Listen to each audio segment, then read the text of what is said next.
Let me tell you a story about the strongest person I've ever known, my mom. This story should have come out 2 days ago on Mother's Day, but Mother's Day kind of jogged me with this idea. And I was like, have I ever made a video just a tribute to my mom on this channel? No, I realized I haven't. So, yeah, 2 days too late, but here we go. So, this was a woman who, when I was 13, my brother was 8 and my sister was 7, was divorced from my father. She was a homemaker. We had no money. She made it work. She made it work. She had to go get a job. Wasn't a very high paying job. And at times she had 2 jobs just to help us get through me. I would have been in junior high. My brother and sister still in grade school. The strongest person I've ever known. Not just strong in character, but strong in faith.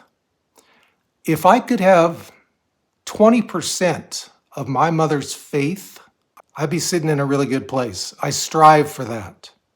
Strongest person I've ever known. So my mom was born in Green Bay, Wisconsin, back in 1930. When she graduated college, she drove out to California on her own to start her life. Think about that, guys. Back in the 50s, women didn't do that. Like I said, the strongest person I've ever known. Packed up her bags. She's like, I'm going to start my life in a place I want to be. California from Wisconsin. That wasn't done in those days. Hey guys, leave me comments about your mother. I'd love to know how you think about her strengths, what she meant to your family. Please leave me a comment. I'd love to know that.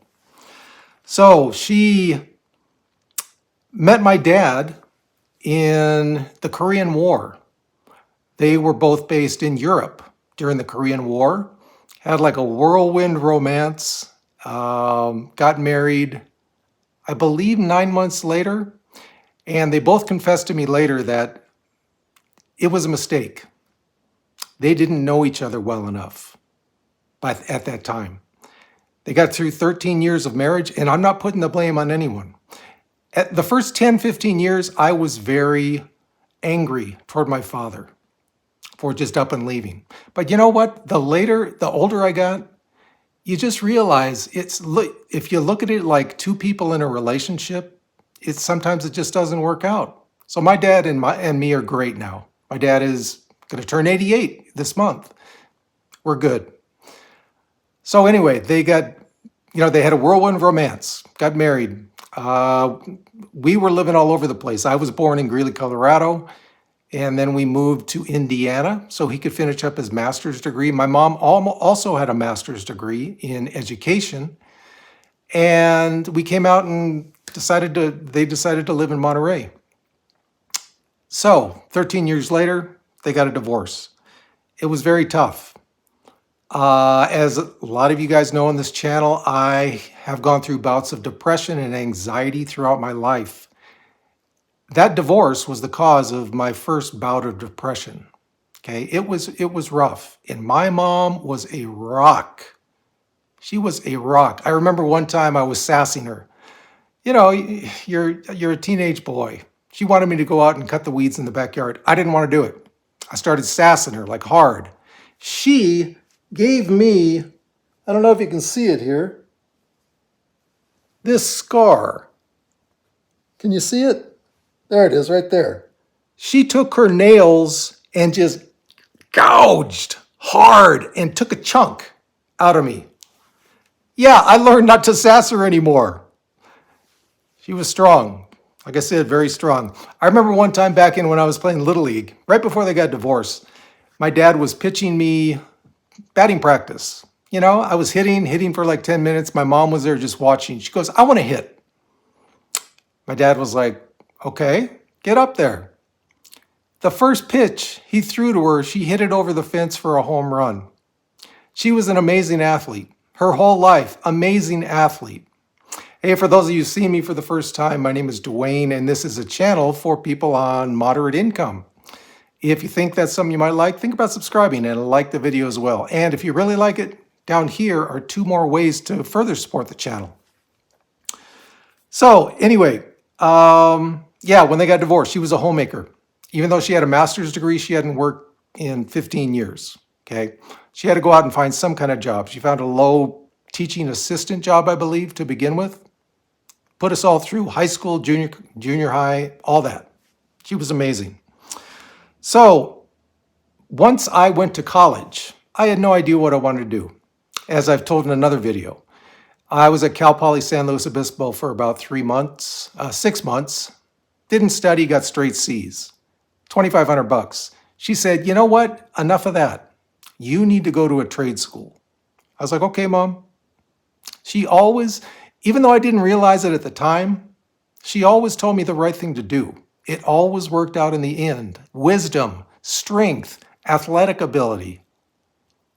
If you took one person as a female, put it all together, that was my mom. And she was also attractive. Look at this picture.